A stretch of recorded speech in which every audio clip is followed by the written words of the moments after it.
సమస్యకి మూలం మరిచి కేవలం పైపైన వాగాడంబరాలు పోతున్నాం మనం.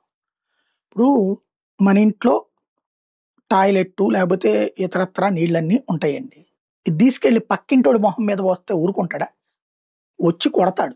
అవసరమైతే పొడిచి పారేస్తాడు. కదా!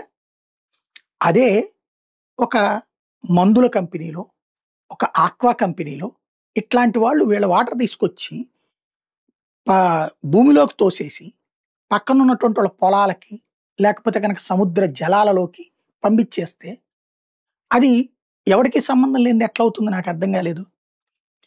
మత్స్యకారులు అధికంగా ఉన్నటువంటి రాష్ట్రాల్లో ఆంధ్రప్రదేశ్ కూడా ఒకటి. మనం గొప్పగా చెప్తున్నాం సముద్ర తీర ప్రాంతం పెద్దదుంది మా దగ్గర అని. మరి అంతమంది మత్స్యకారులు ఇక్కడ ఎందుకు ఉండట్లేదు? అనేక మంది గుజరాత్‌కి ఎందుకెళ్ళిపోతున్నారు? ఇతర తమిళనాడుకి ఎందుకెళ్ళిపోతున్నారు? ఇతర రాష్ట్రాలకెళ్ళి ఎందుకు బతుకుతున్నారు వాళ్ళు? కుటుంబాలు ఎందుకు వలసపోతున్నాయి?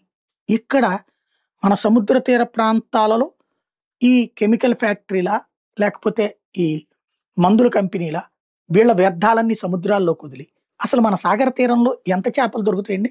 ఇక్కడే చేపలు దొరికితే అట్టట్టట్టట్టట్ట వెళ్ళేసి పాకిస్తాన్ వాళ్ళకి దొరికిపోయాను, శ్రీలంక వాళ్ళకి దొరికిపోయాను. లోకేష్ గారిని అడిగారు, చంద్రబాబు గారిని అడిగారు, జగన్మోహన్ రెడ్డి గారిని అడిగారు, మిథున్ రెడ్డి గారు చూశారు, సానా సతీష్ గారు చూశారు, వాళ్ళతో మాట్లాడారు, వాళ్ళని తీసుకొచ్చారు. ఇది చెప్పుకుంటున్నాం మనం. అసలు ఎందుకు వెళ్తున్నారు వీళ్ళు అక్కడ దాకా? చేపలు దొరికితే చేపలు ఎందుకు దొరకట్లేదు?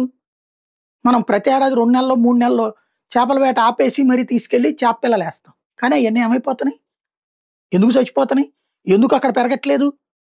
ఇక్కడున్న వాటర్ కలుషితం ఎట్లా పెరుగుతాయి? దాన్ని మూలాన్ని ఆలోచించకుండా కేవలం హైడ్రామా నడుస్తున్నది.